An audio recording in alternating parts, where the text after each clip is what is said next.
Hello mga katatak trending, maligayang pagbabalik muli sa aking YouTube channel.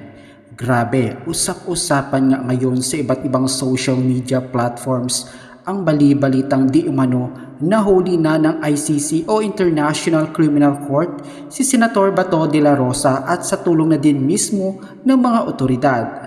At ang video nga na inyong napapanood ngayon ay di umano actual video ng pag-aresto kay Bato de la Rosa. Ngunit gaano nga ba katotoo ang impormasyong ito na nanahuli na si Senator Bato de la Rosa? Narito at alamin ang buong detalye. Nagsimula nga ang balitang ito matapos mag-post sa social media si Atty. Jimmy Bundok na alam naman ng lahat na isang DDS. Sa katunayan, naging line-up pa nga siya ng mga Duterte noong tumakbo siya bilang senator noong 2025 elections, ngunit hindi nga pinalad at natalo.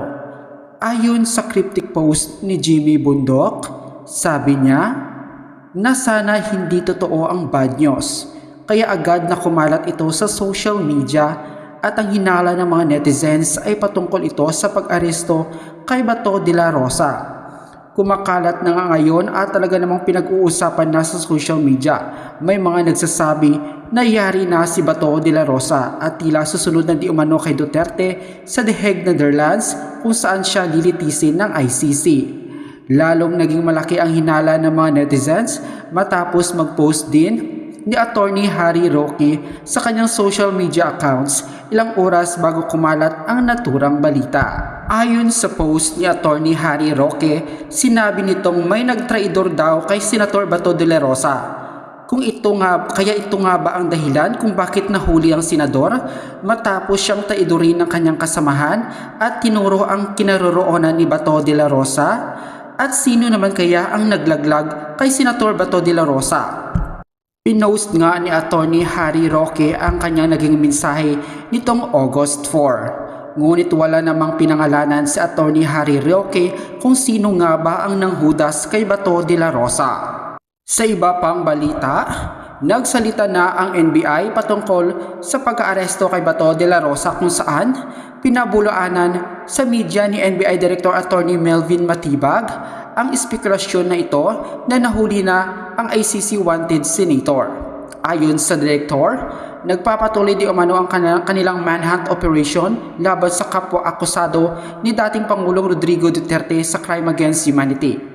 Sabi naman ng abogado ni De La Rosa ni si Atty. Israelito Troyon, wala siyang impormasyon sa sinasabing pagkakaaresto sa kanyang kliyente. Wala umano siyang komunikasyon sa senador na huli na siyang nakipag-usap. 2 oras bago ito, sumibat sa Senado madaling araw noong Mayo 14.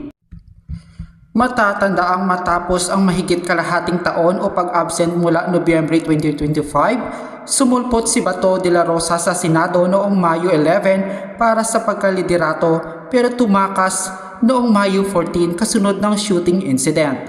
Matatandaan din na isa si De La Rosa sa pinangalanan ng ICC na co-perpetrators ni dating Pangulong Rodrigo Duterte sa kasong Crimes Against Humanity dahil sa papel umano nito sa madugong kumpanya ni Duterte sa kanyang administrasyon kontra legal na droga. Kumpirmado na nga na hindi pa talaga nahuli ang senador na si Senador Bato de la Rosa at talaga namang espekulasyon lamang lahat ng kumakalat ngayon sa social media. Sa huli, maging mapanuri tayo sa mga balita at kumpirmahin muna sa mga legit na mga online media kung totoo ang balita bago tayo mag-react sa social media para maiwasan natin ang pagkalito at maling impormasyon. Maraming salamat sa inyong panonood.